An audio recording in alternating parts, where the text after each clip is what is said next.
ANMR ನ್ಯೂಸ್ಗೆ ಸ್ವಾಗತ. ನಾವು ಪೊಲೀಸ್ ಎಂದು ಹೇಳಿ ಮಹಿಳೆಯ ಮಾಂಗಲ್ಯ ಸರ ಕದ್ದ ಕಳ್ಳರು. ಗೌರಿಬಿದನೂರು ಗ್ರಾಮಾಂತರ ಠಾಣಾ ವ್ಯಾಪ್ತಿಯಲ್ಲಿ ಆಘಾತಕರ ಘಟನೆ ನಡೆದಿದೆ. ಕಳ್ಳರು ಪೊಲೀಸರ ಹೆಸರು ಬಳಸಿ ಮಹಿಳೆಯ ಮಾಂಗಲ್ಯ ಸರ ಕದ್ದಿರುವ ಘಟನೆ ನಡೆದಿದೆ. ಈ ಘಟನೆ ಕೇಳಲು ವಿಚಿತ್ರವೆನಿಸಿದರೂ ನಿಜವಾಗಿಯೂ ಅತಿ ಸಣ್ಣ ಸಮಯದಲ್ಲಿ ಹೆಜ್ಜೆ ಹಾಕಿದ ಕಳ್ಳರು ತಮ್ಮ ಗುರಿಯನ್ನು ಸಾಧಿಸಿದ್ದಾರೆ. ಗೌರಿಬಿದನೂರು ತಾಲ್ಲೂಕಿನ ಕೋಟಲದಿಣ್ಣೆ ನಿವಾಸಿ ಗಂಗಲಕ್ಷ್ಮಮ್ಮ ಎಂಬ ಮಹಿಳೆ ತನ್ನ ಮಗಳ ಮನೆಯಿಂದ ಮಧುಗಿರಿ ರಾಷ್ಟ್ರೀಯ ಹೆದ್ದಾರಿ ಮುಖಾಂತರ ಹೊಲದ ಕಡೆಗೆ ನಡೆದುಕೊಂಡು ಹೋಗುತ್ತಿದ್ದರು.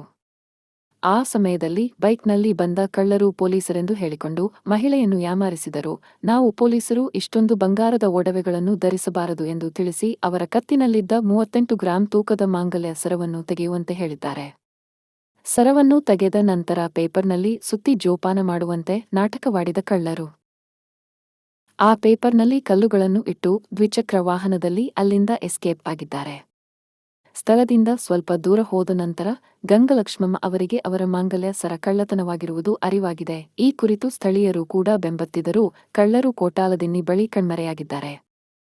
ಗೌರಿಬಿದನೂರು ಗ್ರಾಮಾಂತರ ಠಾಣೆಯ ಪಿಎಸ್ಐ ರಮೇಶ್ ಕುಗ್ಗರಿ ಸ್ಥಳಕ್ಕೆ ಭೇಟಿ ನೀಡಿ ಸಿಸಿ ಕ್ಯಾಮೆರಾ ದೃಶ್ಯಗಳನ್ನು ಪರಿಶೀಲಿಸಿದ್ದಾರೆ. ಕಳ್ಳರನ್ನು ಪತ್ತೆ ಹಚ್ಚಲು ಕ್ರಮ ಕೈಗೊಂಡಿದ್ದಾರೆ.